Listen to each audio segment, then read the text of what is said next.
আরে মুসলমান তো সে যার হাত ও জবান থেকে অপর মুসলমান ভাই নিরাপদ থাকবে।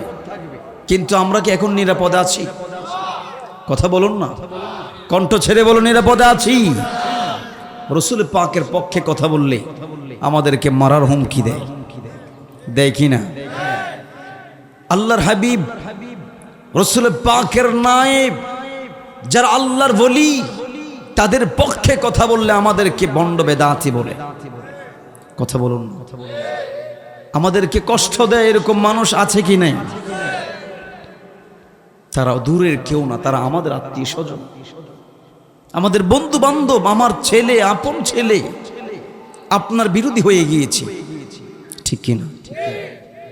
মুসলমান সেজদা করে জমিনে, সেজদা করে এসে মার কলেজে আঘাত দেয়, দেয় কি দেয় না?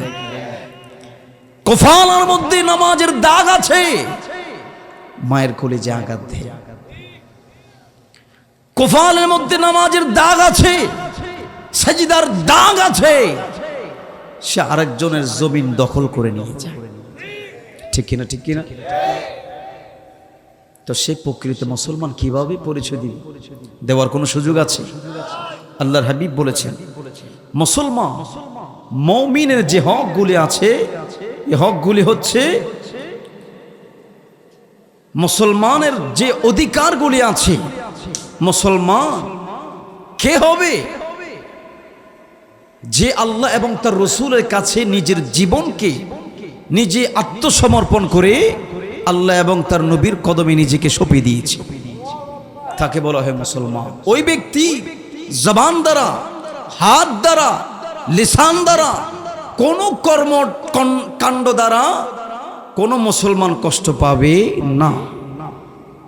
এখন আমাদের মুসলমানের দ্বারা আমরা ক্ষতিগ্রস্ত হয়ে যাই, তাহলে বোঝা যায় এখন আমরা পরিপূর্ণ মুসলমান হতে পারি? রাগ হচ্ছে, কষ্ট লাগছে, এগুলো বাস্তব কথা, এগুলোই বাস্তব কথা। আল্লাহর পেয়ারা নবী হাদিসে মুবারকের মধ্যে এলান করলেন, রহমতের নবী আবু হুরায়রার হাদিস বলেন, নবী পাক বলেন, একজন মুসলমানের উপর অপর মুসলমানের 6টি হক রয়েছে। তোমরা আল্লাহকে ভয় করো, করার মতো ভয় করো। ওয়ালা তামুতুন্না ইল্লা ওয়া আনতুম মুসলিমুন, আর তোমরা মুসলমান না হয়ে মৃত্যুবরণ করিও না। এখন তো আমরা মুসলমান আছি, ঠিক কিনা? বলুন না, ঠিক কিনা? তাহলে আল্লাহ কোরআনে কারীমে এই কথা কেন ইমানদারকে বললেন যে তোমরা মুসলমান না হয়ে মৃত্যুবরণ করিও না? কি কারণ? মুসলমান হয়ে মৃত্যুবরণ যে করবে সে আল্লাহর ওলি হয়ে যাবে। যিনি প্রকৃত মুসলমান সে কত দামি, মুসলমান কত দামি হতে পারে যেই মুসলমানের জবানটা আল্লাহর কুদরতি জবান হয়ে যায়। বড় করে বলুন না সুবহানাল্লাহ। এই রবিউল সানি মাস আমরা অতিবাহিত করেছি। সেই রবিউল সানিতে হুজুরে গৌসে পাক ইমামুস সাকালাইন, গৌসুস সাকালাইন, মাহিউদ্দিন আব্দুল কাদের জিলানী আল গিলানী আল হাসানি ওয়াল হোসাইনি কুদ্দাসা সিররুল আজিজের আলোচনা গোটা মাস ব্যাপী হয়েছে। প্রতিটা মসজিদে জায়গায় জায়গায় আল্লাহর ওলির বংশধর যেখানে যেখানে আছে, আল্লাহর ওলির নাখান্দা নালায়েক নাফরমান গোলাম যেখানে আছে, তারা সেখানে হুজুরে গৌসে পাকের সানাখানি, আজমতে গৌসে পাক, কারামতে গৌসে পাক, গিয়ারবি শরীফ তারা পালন করেছে। সেই গৌসে পাক উনি হচ্ছেন প্রকৃত মুসলমান। প্রকৃত মুসলমানকে আল্লাহর হাবিব হাদিসে মুবারকের মধ্যে ইরশাদ করেছেন, আল মুসলিমু মান সালিমাল মুসলিমুনা মিন লিসানিহি ওয়া ইয়াদিহি। মুসলমান সে যেই মুসলমানের হাত এবং জবান থেকে অপর মুসলমান ভাই নিরাপদ থাকবে, সে হচ্ছে প্রকৃত মুসলমান। কণ্ঠ ছেড়ে দিয়ে বলুন, প্রকৃত মুসলমান কে? যার হাত এবং জবান থেকে অপর মুসলমান ভাই কি থাকবে? বড় করে বলুন, কি থাকবে? কিভাবে নিরাপদ থাকবে বলুন? মসজিদে হয় মারামারি, হয় কি না? কথা বলুন না। মসজিদে মারামারি কি কোনো হিন্দুর ছেলে করেছে? কোনো ব্রাহ্মণের ছেলে করেছে? কোনো খ্রিস্টান করেছে? কারা করেছে? মুসলমান। মাজারে পাকে হামলা হয়, কথা বলে না কেন? আওয়াজ দিয়ে বলুন, হয় কি না? কারা করেছে? কোন হিন্দুর ছেলে করেছে? কোন বৌদ্ধের ছেলে করেছে? কারা করেছে? মুসলমান।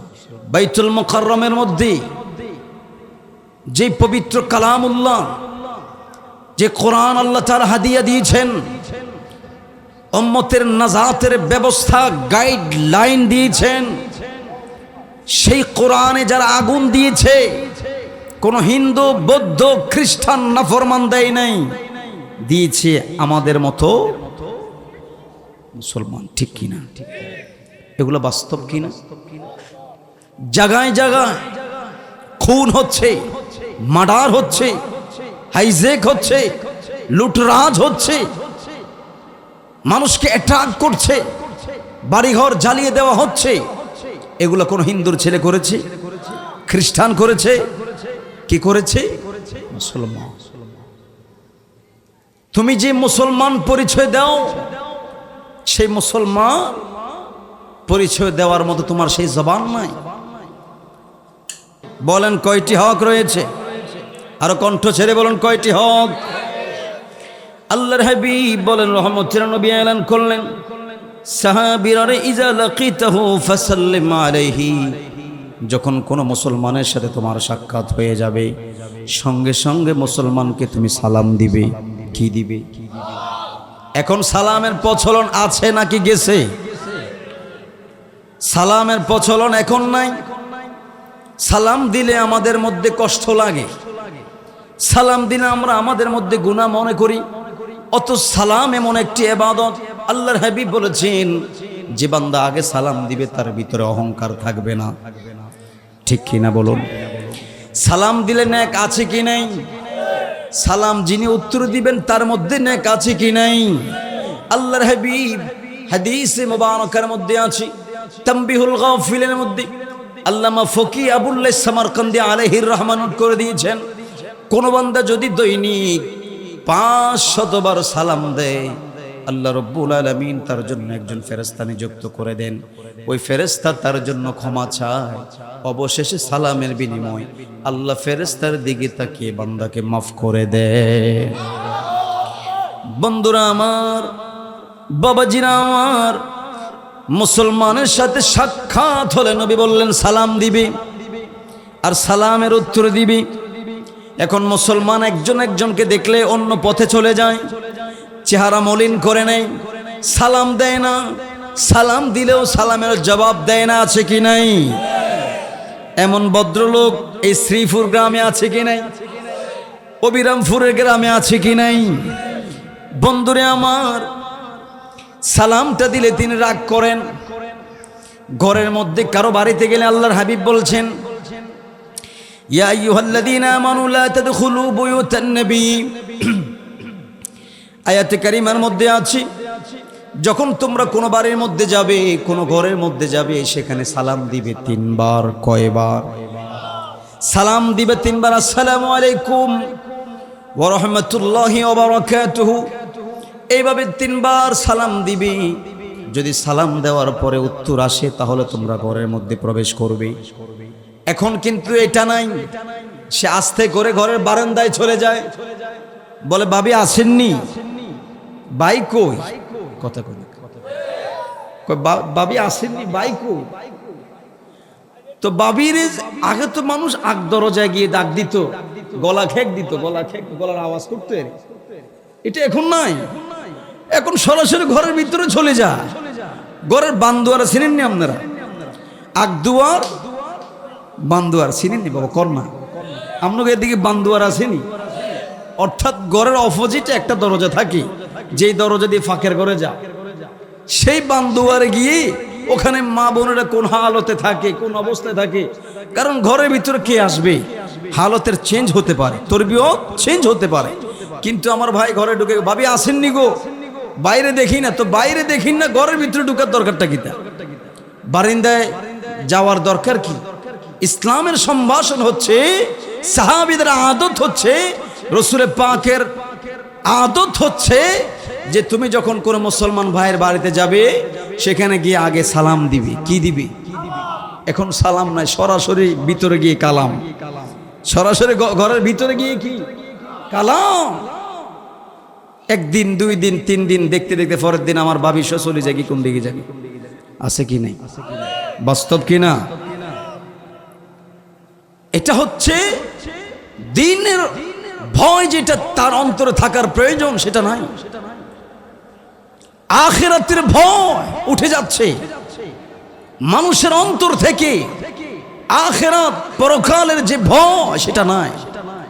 আল্লাহর হাবিব হাদিসে পাকের মধ্যে বলেছেন, এমন একটা জামানা আসবে যেই জামানার মধ্যে মানুষ কি খাচ্ছে, আমিনাল হালালে আমিনাল হারাম, যা করছে, যা খাচ্ছে সেটা কি হালাল নাকি হারাম, এটা তিনি চিন্তা করবে না।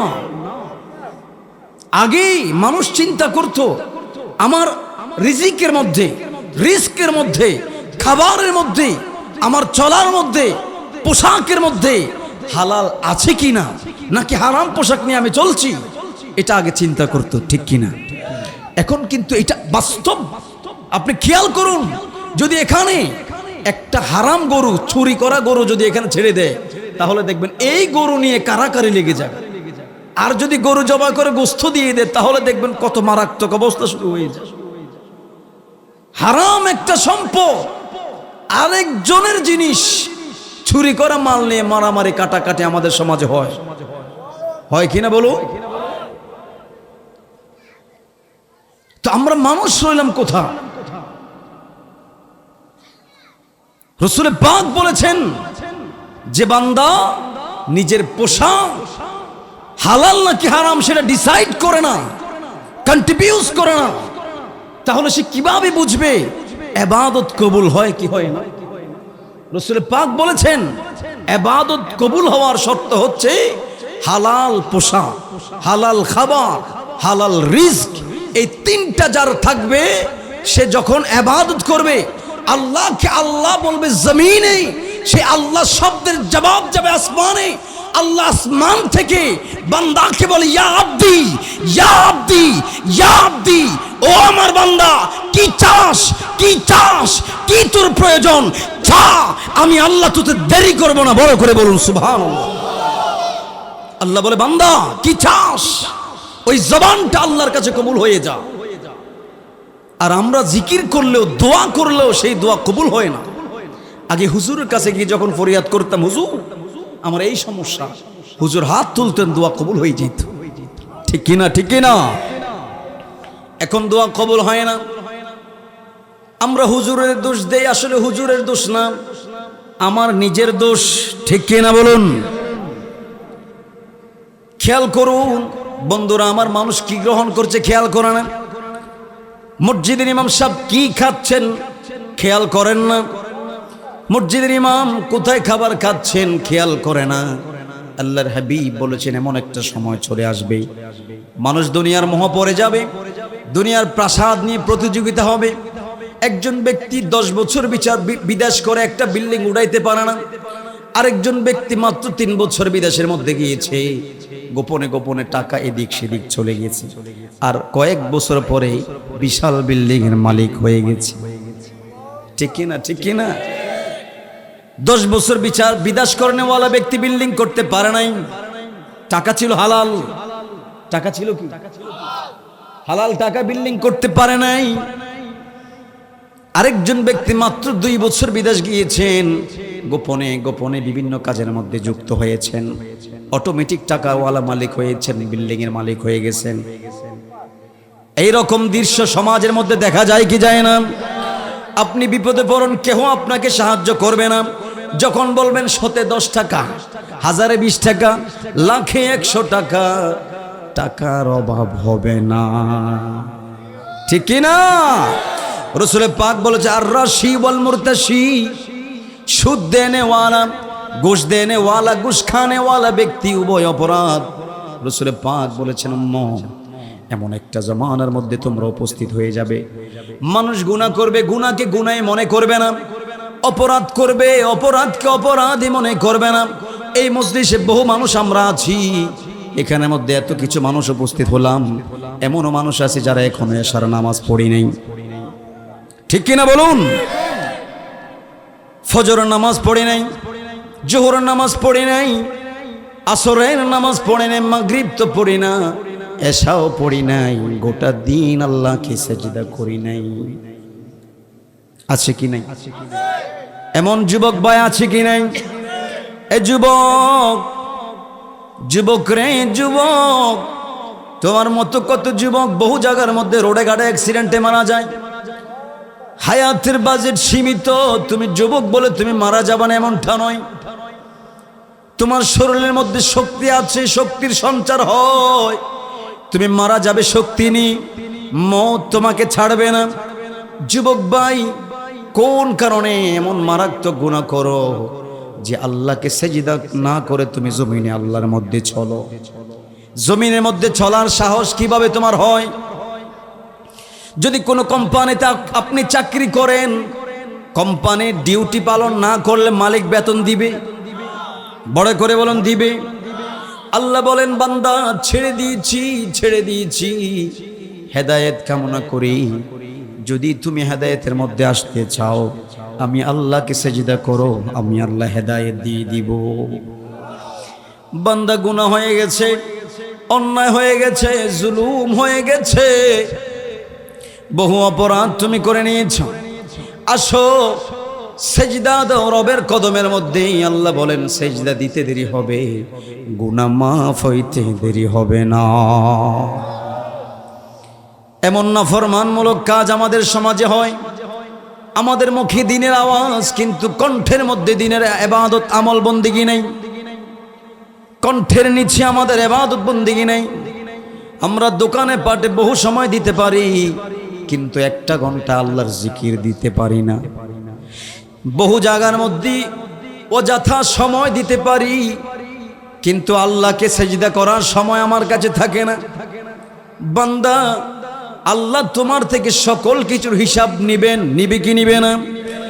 আল্লাহ বলেন, আল-ইয়াউমা নাখতিমু আলা আফওয়াহিহিম ওয়া তুকাল্লিমুনা আইদিহিম ওয়া তাশহাদু আরজুলুহুম বিমা কানু ইয়াকসিবুন।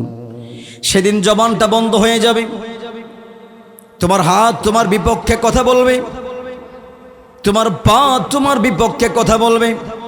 হাত দিয়ে কি অন্যায় করেছো, কি জুলুম করেছো, কি কি কাজ তুমি করেছো? এই পা দিয়ে কাকে কষ্ট দিয়েছো, কাকে তুমি লাথি মেরেছো, কি কি অন্যায় অপরাধ তুমি করেছো? সেদিন পা তোমার বিপক্ষে সাক্ষী দিবে। বান্দারে, আল্লাহ যখন হিসাব নিবে তখন তোমার আমার কোনো উপায় থাকবে? জোরে বলুন, উপায় থাকবে? এই হাত আপনার কথায় চলে না, এই পা আপনার কথায় চলে না। কিছু মানুষ সমাজের মধ্যে প্যারালাইসিস হয়ে যায়, যায় কি যায় না? এক হাত এক পা অবশ হয়ে যায়, শক্তি দিয়ে চাইলো কিন্তু চালাইতে পারে না। ঠিক কি না? তাহলে বোঝা যায় দুনিয়াতে প্রমাণ, এক হাত এক পা যখন অবশ হয়ে যায়, সেগুলো আমরা বিভিন্ন ভিটামিনের কথা বলি, বিভিন্ন কথা বলি। ভাইরে, ভিটামিন এগুলো তো ডাক্তার আবিষ্কার করেছে। রহমতের নবী বলেছেন, রহমতের নবী বলেছেন, উম্মত, এই শরীরের সমস্ত অঙ্গ প্রত্যঙ্গ তোমাদের কথায় চলে না, উঠবস করে না।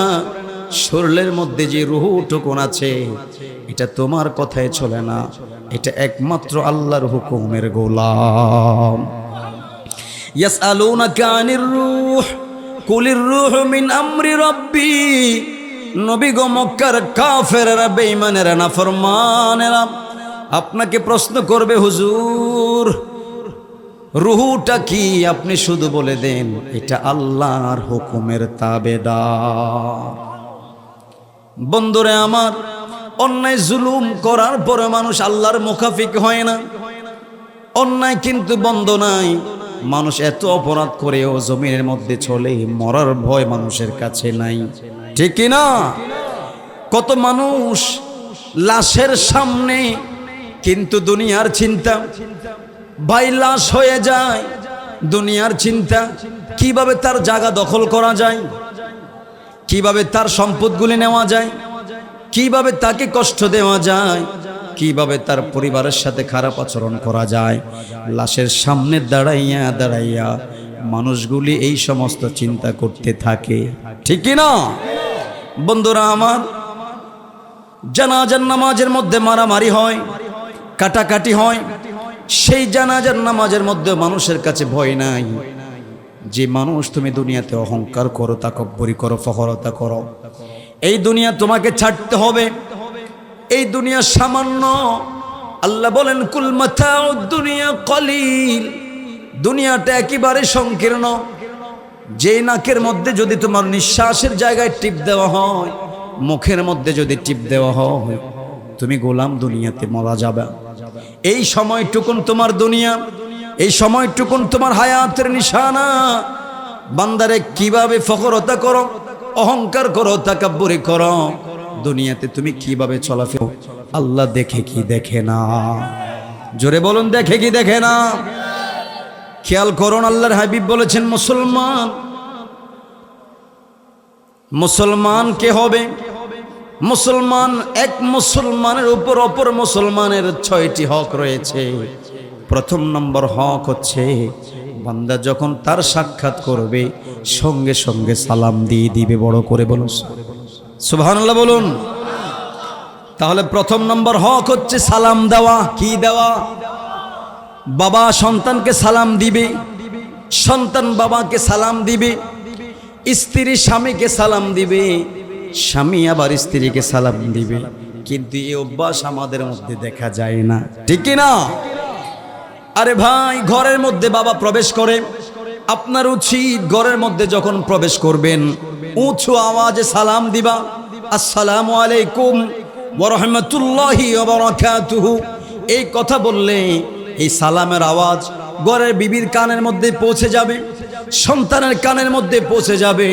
প্রতিদিন যখন আপনি সালাম দিবেন, হঠাৎ একদিন দেখবেন ঘরের ভিতর থেকে সালামের জবাব আসে।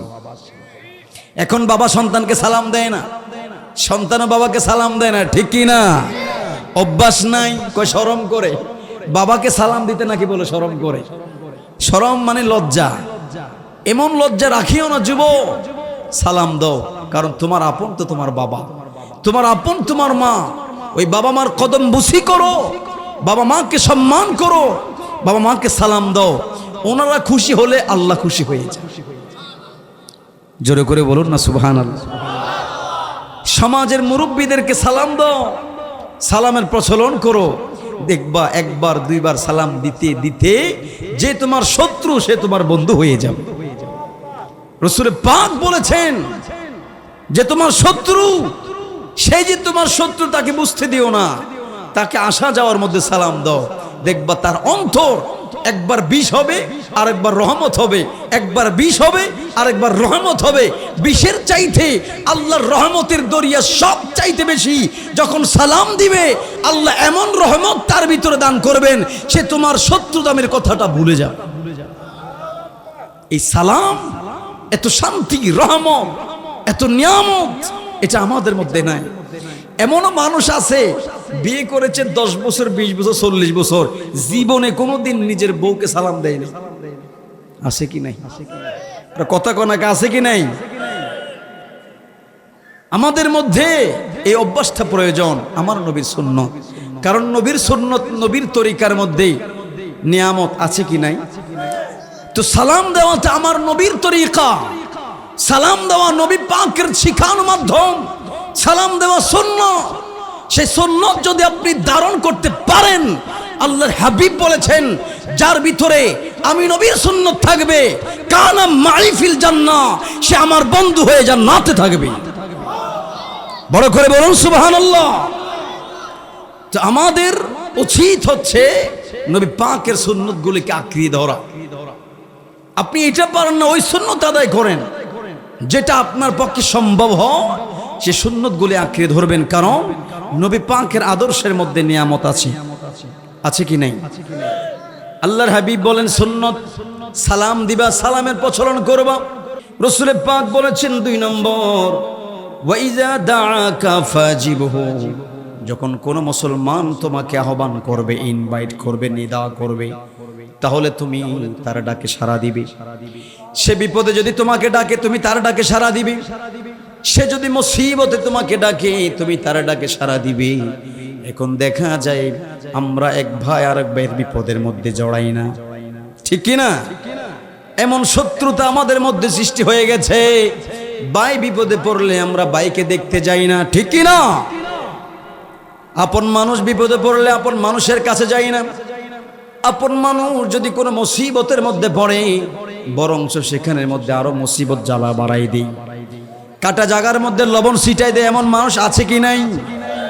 রাসূল পাক বলেছেন, যদি কোনো মানুষ বিপদের মধ্যে পড়ে, মুসলমান বিপদের মধ্যে পড়ে, তোমার হক তার উপর আছে যে যাও তাকে রক্ষা করো।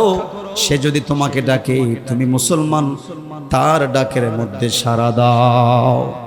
সাহাবীদের অভ্যাস ছিল, আল্লাহর নবীর সাহাবী যদি আবু বকর কোন সাহাবীকে ডাকতেন, সকল সাহাবী চলে আসতেন। নবী পাক ডাক দিলে সমস্ত সাহাবী চলে আসতেন। কোন সাহাবীকে বিপদে ফেলে কোনো দিন কোনো অন্যায় কাজ করে নাই। নবীর সাহাবীরা এত দামি কিভাবে হয়েছেন? আমার নবীর আদর্শগুলি ধরে ধরে রেখেছেন। নবীর সাহাবীরা এত দাম, মর্যাদা, এত আজমত কিভাবে পেয়েছেন? নবীর তরিকার মতো চলেছেন, নামাজ বন্দেগী ইবাদত করেছেন, মানুষকে কষ্ট দেয় না, অন্যায় করে না, জুলুম করে নাই। এখন আমরা বেশি বেশি সেগুলোর মধ্যে জড়িয়ে যাই। আল্লাহর হাবিব বলেছেন, সাহাবীরে তোমাদের উপর হক রয়ে যায়, যদি কোনো মুসলমান তোমাকে ডাকে, তোমরা তার ডাকের মধ্যে সাড়া দাও। প্যারা নবী আরো বলেছেন, ওয়া ইজাস্তানসাহাকা ফানসাহ লাহু, যখন কোনো মুসলমান তোমার কাছে কোনো পরামর্শ চায়, তাহলে তাকে পরামর্শ সহযোগিতা দান করো, উত্তম পরামর্শ দাও। এখন পরামর্শ আপনার কাছে যদি চাইতে যায়, এমন এক পরামর্শ তাকে দেওয়া হয় যে পরামর্শের মধ্যে সে বিপদে পড়ে যায়, ঠিক কি না? আছে কি নাই? যে পরামর্শের মধ্যে সে কি হয়ে যায়? বিপদের মধ্যে পড়ে যায়। এমন পরিস্থিতি আমাদের সমাজে আছে। বরঞ্চ একটা মানুষ বিপদের সময় আমাদের উচিত যে আমরা তাকে বিপদ থেকে সাহায্য করা, তাকে সুন্দর একটা পরামর্শ দেওয়া, যে ভাই, আরে মুসলমান কত দামি, যে মুসলমান হাসি দিলে ইবাদত, যে মুসলমান একটা সুন্দর উত্তম কথা বললে ইবাদত, যে মুসলমান সে যদি মানুষকে সুন্দর একটা উত্তম পরামর্শ দেয়, এটা সাদকা করার চাইতে আরো বড় দামি ইবাদত হয়ে যায়। রাসূল পাক বলেছেন, শুধু টাকা পয়সা এগুলা সাদকা না, বরং সাদকা হচ্ছে যখন কোন মুসলমান ভাইকে তুমি সুন্দর একটা পরামর্শ দিবে, সেই পরামর্শে যদি সে তোমার সফলতা মঞ্জিলে মকসুদে পৌঁছে যায়, তাহলে সেটা কোটি টাকা সাদকা করার চাইতে আরো বড় দামি হয়ে যাবে। বড় করে বলুন না সুবহানাল্লাহ। এখন তো ন্যায় বিচার হয় না। বিচারের মধ্যে গেলে দেখা যায় সমাজের মধ্যে কত 6 আর 9 হয়, ঠিক কি না? 6 আর 9 এমন ভাবে হয়ে যায়, যারা বিচার কার্য পরিচালনা করেন, আপনাদের এত মর্যাদা, এত মাকাম আল্লাহ দিয়েছেন।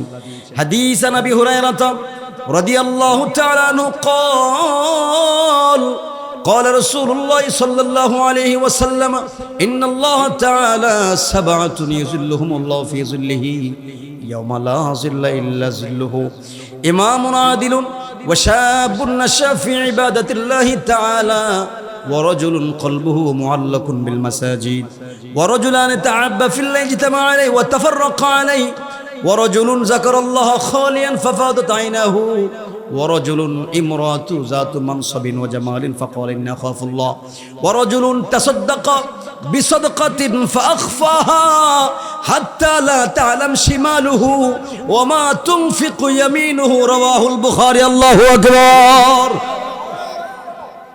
খেয়াল করুন আল্লাহর হাবিব বলেছেন উম্মতেরা রে হাসরের মাঠ কায়েম হয়ে যাবে, ঠিক কি না?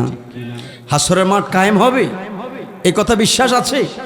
এই দুনিয়া ধ্বংস হবে, এই দুনিয়া সব কিছু শেষ হয়ে যাবে, হাসরের মাঠ আল্লাহ কায়েম করবেন। হাসরের মাঠ যখন কায়েম হয়ে যাবে, ওই সময় মানুষগুলি নিজেদের অপরাধের কারণে কঠিন পরিস্থিতি হয়ে যাবে। হাসরের মাঠ জমিনটা তামার জমিন হয়ে যাবে। কিতাবের মধ্যে আছে মাথার একেবারে কানের কাছেই সূর্য চলে আসবে। ওই অবস্থায় মানুষগুলি দিশেহারা হয়ে যাবে, বেসাহারা হয়ে যাবে, কান্নায় ডুলে পড়বে, ঘামের সাগরের মধ্যে হাবুডুবু খাইতে থাকবে। ওই মানুষগুলি সেদিন বড় বিপাকের মধ্যে পড়ে যাবে। হাদিসে পাকের মধ্যে, হাদিসে কুদসি, আল্লাহর নবী এলান করলেন, আল্লাহ তাআলা নিজের ভাষায় বলে দিয়েছেন 7 শ্রেণীর মানুষকে আল্লাহ তাআলা আরশ আজিমের ছায়া দান করবেন, যেই দিন আল্লাহর আরশ আজিমের ছায়া ছাড়া আর কোনো ছায়া মিলবে না। সেই দিন আল্লাহর দয়া ছাড়া কোনো দয়া হবে না। আল্লাহ বলেন 7 শ্রেণীর মানুষকে আমি আল্লাহ ওই দিন যখন বন্ধু আপন হবে না, ভাই আপন হবে না, সবাই যখন দূরে সরে যাবে, আত্মীয় স্বজন দূরে সরে যাবে, মা ছেলেকে বলে যাবে, বাবা সন্তানকে বলে যাবে, কিয়ামতের সময় যখন কেউ কারো আপন হবে না, ওই সময় আল্লাহর নবী বলেছেন 7 শ্রেণীর মানুষকে আমি আল্লাহ আরশ আজিমের ছায়া দান করব। খেয়াল করুন, প্রথম নম্বর আল্লাহর নবী বলেছেন ইমামুন আদিলুন, যে মানুষটা ন্যায়পরায়ণ, ন্যায় বিচার করবে, সমাজে, রাষ্ট্রে এবং তার ঘরের মধ্যে ন্যায় বিচার প্রতিষ্ঠা করবে।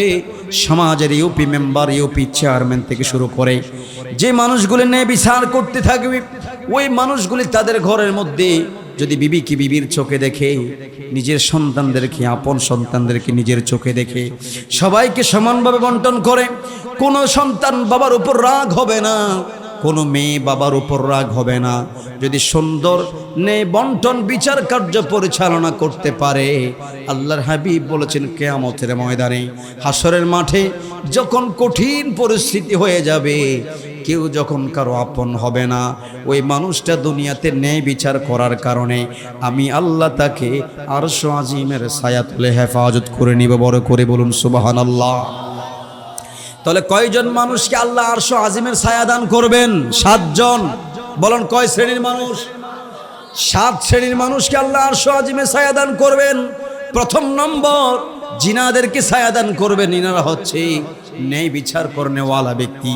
এখানে সমাজের মধ্যে ন্যায় বিচার আছে কি নাই? কিন্তু ন্যায় বিচার কার্যকর হয় না। বিচার আমার পক্ষে, কিন্তু রাত 12টার পরে যখন কিছু টাকা ঢুকে গিয়েছে, কিছু পয়সা ঢুকে গিয়েছে, বিচার আবার আমার বিপক্ষে। ঠিক কিনা? ঠিক কিনা? এরকম দেখা যায় কিনা? বিচার আমার পক্ষে, কিন্তু রাত অতিবাহিত না হতেই হতে সেটা আবার বিপক্ষে হয়ে গেল। কিসের বিনিময়? কিসের বিনিময়? আপনাদের এই সমস্ত অনেক চমৎকার, এগুলাতে নাই, কিন্তু বিভিন্ন জায়গায় দেখা যায় এইরকম কার্যবলী আছে। তবে আপনার ঘর, এটা আপনার জন্য, ঘরের প্রেসিডেন্ট আপনি। আপনি মনে করবেন ঘরের রাষ্ট্রনায়ক আপনি। আপনার মেয়ে, আপনার সন্তান, পরিবার পরিজন যারা আছে, তাদের কর্ণধর হচ্ছে বাবা। বাবা তার সকলকে যদি ইনসাফ করতে পারে, তাহলে ওই বাবাকে আল্লাহ তাআলা কাল কিয়ামতের ময়দানে আল্লাহর আরশ আজিমের ছায়া তলে হেফাজত করবেন। আমরা সবাই পুরুষ, আমাদের একটা দায়িত্ব আছে। কুল্লুকুম রাঈন ওয়া কুল্লুকুম মাসউলুন আন রায়াতিহি। আল্লাহর নবী এলান করলেন, প্রত্যেক ব্যক্তি আপন আপন জায়গায় দায়িত্বশীল। তাকে কোনো না কোনো দায়িত্ব দেওয়া হয়েছে, সেই দায়িত্ব সম্পর্কে তাকে জিজ্ঞাসা করা হবে। ঘর কিভাবে পরিচালনা করেছো? বিবিকে কেন বেপরদায় রেখেছো? তোমার মেয়ে কেন নামাজ পড়লো না? তুমি বাবা হয়ে কেন তাকে শাসন করলে না? এই জবাবদিহিতা আল্লাহর কাছে করতে হবে কি হবে না? বড় করে বলুন, হবে কি হবে না? এই জন্য ঘরের মধ্যে যারা আমরা কর্ণধার আছি, আমাদের উচিত ঘরের মধ্যে ন্যায় বিচার প্রতিষ্ঠা করা। ন্যায় বিচার যদি প্রতিষ্ঠা করতে পারেন, আল্লাহর হাবিব বলেছেন কিয়ামতের ময়দানে আল্লাহ তোমাকে আরশ আজিমের ছায়া দান করবেন। দ্বিতীয় নম্বর, ওয়াশাবুন নাশা ফি ইবাদাতিল্লাহি তাআলা। দ্বিতীয় নম্বর, যেই যুবক আল্লাহর আরশ আজিমের ছায়া তলে হেফাজত থাকবে, ওই যুবক যেই যুবক তার যৌবনকালকে সিনেমা হলে কাটায় নাই, গানের আড্ডাখানায় কাটায় নাই, বিভিন্ন নাফরমানমূলক কাজের মধ্যে কাটায় নাই, শক্তি দিয়ে কোনো মানুষের ক্ষতি করে নাই, নাফরমানমূলক কোনো কাজ করে নাই, যেই যুবক তার যৌবনকালটাকে আল্লাহর ইবাদতের মাধ্যমে কাটিয়েছেন, নামাজ ও রোজা বন্দেগীর মধ্যে কাটিয়ে দিয়েছেন, মা বাবার খেদমতের মধ্যে কাটিয়ে দিয়েছেন, আল্লাহ রব্বুল আলামিন নবী পাক বলে দিয়েছেন ওই যুবক, যেই যুবক ইবাদতের মাধ্যমে জীবন অতিবাহিত করেছেন, যেদিন যুবকরে তোমার কেহ আপন হবে না, সকল মানুষগুলো যেদিন তোমার পর হয়ে যাবে, আল্লাহ বলেছেন দুনিয়াতে আমি আল্লাহকে যৌবন শক্তি দিয়ে ইবাদত বন্দি করে রাজি করেছ, আজকে যখন কেহ তোমার আপন হলো না রে, আমি তোমার জন্য আপন হয়ে আমার কুদরতের ছায়া তোমাকে দান করে দিলাম। এই জীবনকাল যারা বৃদ্ধ আমরা অতিবাহিত করে আসছি, যারা যুবক ভাইয়েরা আজকে সুন্দর ইন্তজাম করেছেন, আমি শুনেছি একজাক যুবক এই সুন্দর মাহফিলের জন্য পরিশ্রম করেছেন, ঠিক কিনা? যারা যুবক আমার মতো আছো বন্ধু, তোমার দাম আল্লাহর কাছে বড় বেশি, এত বেশি তোমার দাম, তুমি যখন তাহাজ্জুদের নামাজে হাত তুলবে, তোমার সঙ্গে আল্লাহর কুদরতের ফেরেশতা হাত তুলে দিবে। আল্লাহ যুবক গুনাহ করার ক্ষমতা আছে কিন্তু গুনাহ করে না, অন্যায় করার ক্ষমতা আছে কিন্তু অন্যায় করে না, তাহাজ্জুদে তোমার কাছে হাত তুলে দিয়েছি। ফেরেশতাকে আল্লাহ বলেন যুবক কি চায়, কি চায়, কি এমন আমার কাছে চায়, অথচ আল্লাহ জানে, আল্লাহ জানে, আল্লাহ জানে। আবারও ফেরেশতাকে জিজ্ঞেস করলেন কি চায় আমার বান্দা আমার কাছে, বলে আল্লাহ সে তোমার সন্তুষ্টি চায়। বলে বান্দা কি আমাকে দেখেছি? রব্বের উত্তরে ফেরেশতা বলে না, ইয়া রব্বি তোমাকে তো দেখে নাই, তারপরে তোমার ইবাদত করে। আবার আল্লাহ বলেন তারপরে আমার বান্দা কি চায়? আল্লাহ ফেরেশতাদেরকে এই কথা বলার পরে ফেরেশতারা জবাব দেয়, আল্লাহ গো আপনার বান্দা আপনার জান্নাত কামনা করে। আল্লাহ ফেরেশতাকে প্রশ্ন করেন, ফেরেশতা ও ফেরেশতা আমার বান্দা কি জান্নাত দেখেছে? বলেন না রব্বি, না না আপনার বান্দা তো জান্নাত দেখে নাই। বলে আর কি চায়? বলে আপনার বান্দা চায় জাহান্নাম থেকে মুক্তি পেতে। আল্লাহ বলেন ফেরেশতা রে আমার বান্দা কি জাহান্নাম দেখেছে? বলে না না না জাহান্নাম দেখে নাই, তবে জাহান্নামের ভয়ের কথা শুনেছে। জাহান্নাম বড় ভয়ঙ্কর, জাহান্নাম বড় কঠিন, জাহান্নামের আগুন বড় ভয়ঙ্কর। ওই জাহান্নামে মানুষকে লাকড়ি হিসাবে দেওয়া হবে। জাহান্নামের মধ্যে কাদেরকে লাকড়ি দেওয়া হবে? দুনিয়াতে যারা সুদের কারবার করো রে ভাই, দুনিয়াতে অন্যায় যারা করো, জুলুম যারা করবে, বিচার যারা করো, দুনিয়ার মোহ পড়ে যারা সমস্ত জুলুমের কাজের মধ্যে যুক্ত হয়ে যাও, ক্ষমা চাই, তওবা করো ভাই। আল্লাহর জাহান্নাম, আল্লাহর আযাব সত্য, এতে কোনো সন্দেহ না। জাহান্নামে তোমাকে যেতে হবে, আল্লাহর আযাব তোমাকে ভোগ করতে হবে, জাহান্নাম তোমাকে ছাড়বে না। তুমি মনে করো না যে তুমি ইবাদত করে পার পেয়ে যাবে। তোমার ইবাদত কবুল হয়েছে কি হয়নি তুমি জানো না। বন্ধুরে আমার, ফেরেশতাদেরকে আল্লাহ বলে আমার বান্দা কি জাহান্নাম দেখেছে? বলে না রব্বি আপনার বান্দা জাহান্নাম দেখে নাই। বলে জাহান্নাম না দেখেও যে বান্দা চোখের পানি ছেড়ে দিয়ে জাহান্নামের ভয়ে কাঁদে। ফেরেশতা রে ও ফেরেশতা আমি আল্লাহ বললাম তোমরা সাক্ষী থাকো, আল্লাহু ইয়াশহাদুল মালায়েকা। আল্লাহ বলেন ফেরেশতারা তোমরা সাক্ষী থাকো, তোমাদের সঙ্গে আমি আল্লাহ সাক্ষী থাকলাম যে যুবকটা রাতের বেলায় আমি আল্লাহর কাছে ক্ষমা চাইলো, তাহাজ্জুদের নামাজ পড়লো, তার জীবনের গুনাহ আমি আল্লাহ মাফ করে দিলাম। বন্ধুরা আমার, বাবাজি লক্ষ্য করুন, যৌবনকালের ইবাদত বড় দামি। যৌবনকালে মন চাইলে বহু রাকাত নামাজ একসাথে পড়া যায়, কিন্তু বৃদ্ধ যারা হয়েছে তারা চাইলেও নামাজ পড়তে পারে না। একটা সময় মসজিদে চেয়ার ছিল না, কিন্তু এখন এমন রোগ আল্লাহ দিয়েছেন চেয়ার ছাড়া নামাজ পড়তে পারে না। ঠিক কিনা বলুন না? প্রতিটা মসজিদে মাজা সমস্যাওয়ালা মুসল্লি আছে কি নাই? মেরুদণ্ড বাঁকা করতে পারে না, নামাজের সেজদায় যাইতে পারে না।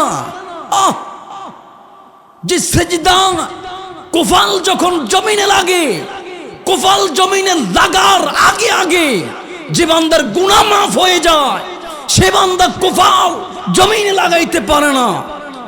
কত কঠিন পরিস্থিতি হয়ে যায়।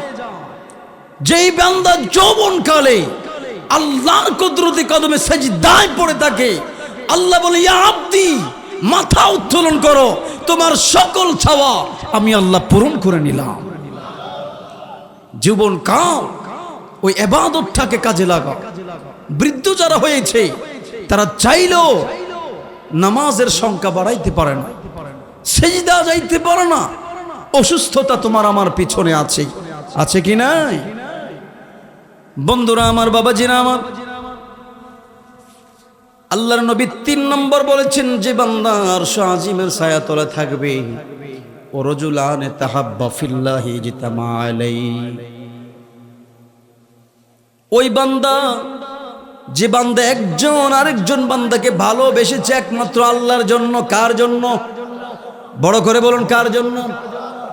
এক মুসলমান আরেক মুসলমান ভাইকে ভালোবাসবে কার জন্য? একটু মহব্বতে বলুন, কার জন্য? আল্লাহর জন্য ভালোবাসবে। আল্লাহ বলেছেন যে বান্দার মধ্যে শরীয়ত থাকবে, তরিকত থাকবে, যে বান্দা মুমিন মুমিনের সঙ্গে সম্পর্ক করবে, ওয়াল মুমিনুনা ওয়াল মুমিনাতু বা'দুহুম আউলিয়াউ বা'দ ইয়ামুরুনা বিল মারুফি ওয়া ইয়ানহাউনা আনিল মুনকার।